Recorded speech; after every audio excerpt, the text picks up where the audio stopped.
বিলাসপুর নামে ছোট্ট একটি গ্রাম ছিল। সেই গ্রামে রবিন তার মায়ের সাথে থাকত। কোনো এক দুর্ঘটনায় তার বাবা মারা গিয়েছিল, তাই তার মা অন্য বাসায় রান্নার কাজ করত। তার মা মানুষের বাসায় রান্নার কাজ করে তার সংসার চালাতো। তার বাবা মারা যাওয়ার পর তাদের দিনগুলো এভাবেই কাটছিল।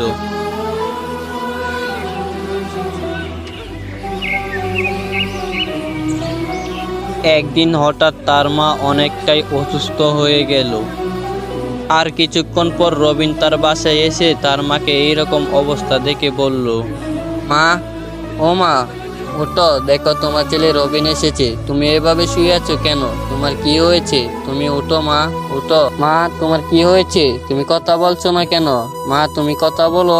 রবিন এইরকম ভাবেই তার মাকে ডাকছিল, কিন্তু তার মা কোনো সাড়া শব্দ দিচ্ছিল না। তার মা রবিনকে কোনো সাড়া শব্দ না দেওয়াতে রবিন বুঝে গেল তার মা অনেকটাই অসুস্থ হয়ে পড়েছে। রবিন অনেকটাই চিন্তায় পড়ে গিয়েছিল তার মার এইরকম অবস্থা দেখে। আমার মার তো অনেকটাই শরীর খারাপ। আমাদের এই গ্রামে কোনো ডাক্তারও নেই। জঙ্গলে কবিরাজ মশাই আছে, তাকেও তো খুঁজে বের করতে হবে। এখন যে আমি কি করব? আচ্ছা, যাই হয়ে যাক, আমার মার জীবনটাকে বাঁচাতে হবে। এখন জঙ্গলে গিয়ে কবিরাজ মশাইকে খুঁজে বের করতে হবে, আর তাকে আমাদের বাসায় নিয়ে আসতে হবে আমার মাকে চিকিৎসা করানোর জন্য। এইরকম কথা বলে তার মাকে একা ঘরে রেখে সে কবিরাজকে খোঁজার জন্য জঙ্গলের দিকে চলে গেল।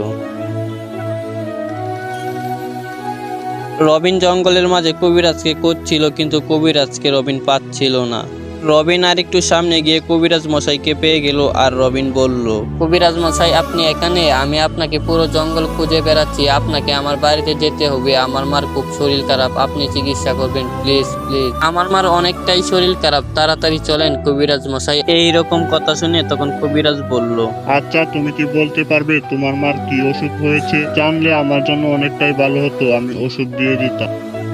না তান্ত্রিক মশাই, আমার মার কি অসুখ হয়েছে আমি জানি না, কিন্তু আপনাকে আমার সাথে আমাদের বাসায় যেতে হবে আমার মাকে চিকিৎসা করার জন্য। আমার মার অনেক গুরুতর অসুখ হয়েছে, অসুস্থতা অনেক গভীর। আমার মা কথাই বলতে পারছে না আমার সাথে, আমি অনেকক্ষণ ডাকছি। আচ্ছা, তুমি যেহেতু ওষুধের নাম জানো না, তাহলে তো আমাকে তোমার বাড়িতে যেতেই হবে তোমার মার চিকিৎসা করানোর জন্য। আচ্ছা, চলো যাওয়া যাক তোমাদের বাড়িতে। এইরকম কথা বলে তখন রবিন আর কবিরাজ মশাই তাদের বাড়ি থেকে রওনা দিল। আর কিছুক্ষণের মধ্যে রবিনের বাড়িতে এসে পৌঁছে গেল। রবিনের মাকে দেখেই কবিরাজ মশাই বলল, দেখো বাবা রবিন, তোমার মার যে অসুখ হয়েছে এই অসুখের চিকিৎসা আমার কাছে নেই। তোমার মার অসুখের ওষুধ কোন কবিরাজের কাছে তুমি খুঁজে পাবে না। আমাকে মাফ করে দিও রবিন, আমার কাছে ওই অসুখের ওষুধ নাই। এইরকম কথা শুনে তখন রবিন বলল, তাহলে আপনারা কি বলছেন, আমার মাকে কি বাঁচানো যাবে না? ছোটবেলায় আমি আমার বাবাকে হারিয়েছি, এখনো আমি ছোট, আমার মাকে আমি হারাতে চাই না। কোনো তো উপায় আছে আমার মাকে বাঁচানোর উপায়? এইরকম কথা শুনে তখন কবিরাজ বলল, হ্যাঁ রবিন, একটি উপায় আছে, কিন্তু তুমি তো অনেক ছোট। তুমি কি পারবে ওই কাজটিতে সফল হতে? হ্যাঁ কবিরাজ মশাই, আপনি কাজটির কথা বলেন, আমি অবশ্যই সফল হওয়ার চেষ্টা করব। তাহলে শোনো, তোমাকে তুষারপাত দেশে যেতে হবে, মানে বরফের দেশে। ওইখানে গিয়ে দেখবে অর্ধেক আপেল গাছ আছে। সেই আপেল গাছ থেকে একটি আপেল নিয়ে আসতে হবে, আর ওই আপেলটিকে তোমার মাকে খেয়ে দিতে হবে। ওই আপেল গাছটি হলো ম্যাজিক্যাল আপেল গাছ। ওই গাছটি সবসময় অর্ধেকই দেখা দেয়। হ্যাঁ কবিরাজ মশাই, আমি তুষারপাতের দেশে যাব, আর আমার মাকে যে কোনো ভাবে হোক বাঁচাতে হবে। আমার মা ছাড়া আর আমার কেউ নেই। আমার যতই কষ্ট হোক আমার মাকে বাঁচাতে হবে। হ্যাঁ রবিন, তুমি এখনই চলে যাও ওই তুষারপাতে দেশে, আর আপেলটি এনে তোমার মাকে খেয়ে দিও। আর আমি ওই জঙ্গলে আসছি, চলো তোমাকে আমি ওই তুষারপাতের রাস্তাটা দেখিয়ে দিই। কবিরাজ মশাই এইরকম কথা বলে তখন তারা দুজনেই ঘর থেকে বেরিয়ে গেল, আর কবিরাজ মশাই রাস্তার কথা বলে দিল। কবিরাজ মশাই বলার রাস্তা দিয়ে ছোট্ট রবিন হেঁটে হেঁটে যাচ্ছিল তার মার চিকিৎসার ওষুধ আনার জন্য।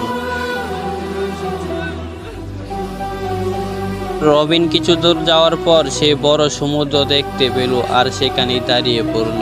এত বড় সমুদ্র দেখে তখন রবিন বলল, এত বড় সমুদ্র, এত দূর সাঁতার কেটে আমি যেতে পারবো, কিন্তু কিছু করার নেই। আমার মার যেহেতু শরীর খারাপ, আমার মাকে চিকিৎসা করার জন্য ওই আপেলটি আনতেই হবে। যে কোনো পরিস্থিতি আমাকে তুষারপাত দেশে যেতেই হবে। আমার মার জীবনকে বাঁচাতে হবে। আমার যতই কষ্ট হোক আমি আমার মাকে বাঁচাবো। ছোট্ট ছেলে রবিন এইরকম কথা বলে তখন সে সমুদ্রেতে নেমে সাঁতার কাটতে লাগলো।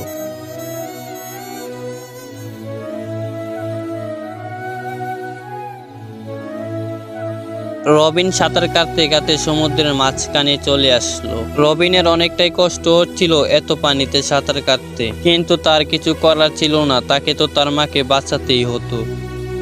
আর কিছুক্ষণ সাঁতার কাটার পর রবিন অনেক কষ্টে তুষারপাতের দেশে চলে আসলো। রবিন একেবারে সমুদ্রের কিনারায় চলে আসলো, এবার সে তুষারপাতে উঠবে বলে।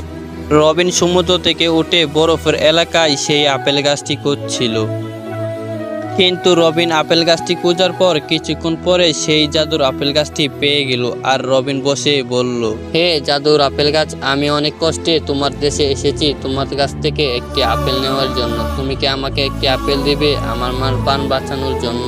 আমার মার খুব অসুখ, তোমার আপেল না খেলে আমার মা বাঁচবে না। তুমি তো ম্যাজিক্যাল গাছ, তুমি আমার কথা সবই শুনছো, দাও না আমাকে একটি আপেল।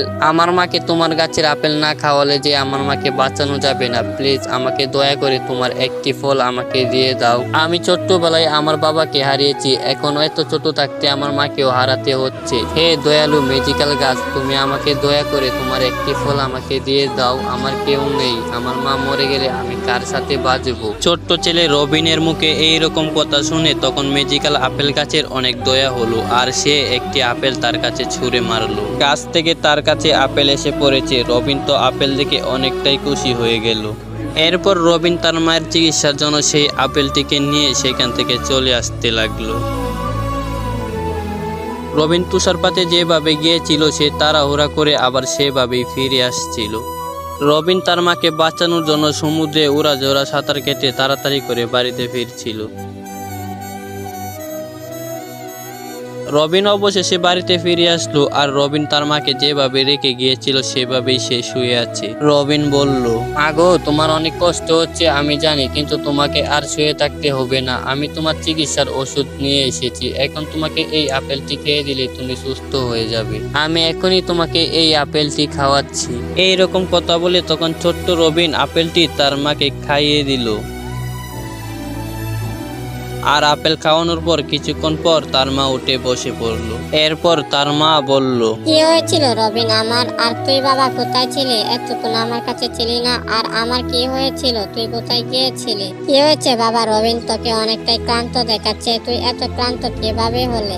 এরপর রবিন বলল, কিছু না মা, আমি এমনি ক্লান্ত হয়ে গেছি। আর আমি তো এতক্ষণ তোমার কাছেই ছিলাম, তুমি ঘুমিয়েছিলে, আমি এখানে দাঁড়িয়েছিলাম। আর তাছাড়া আমি তো তোমার কাছ থেকে কোনো সময় দূরে যাইনি, আর আমি এখনো দূরে যাব না, আমি তোমার কাছেই ছিলাম মা। হ্যাঁ বাবা, সেটাই ভালো। তুই ছাড়া তো আমার কেউ নেই, তুই আমার কাছে থেকে দূরে কোথাও যাস না। রবিন তার মাকে বাঁচাতে পেরে রবিন অনেকটাই খুশি ছিল মনে মনে। রবিনের মা ছাড়া রবিনের আর কেউ নেই।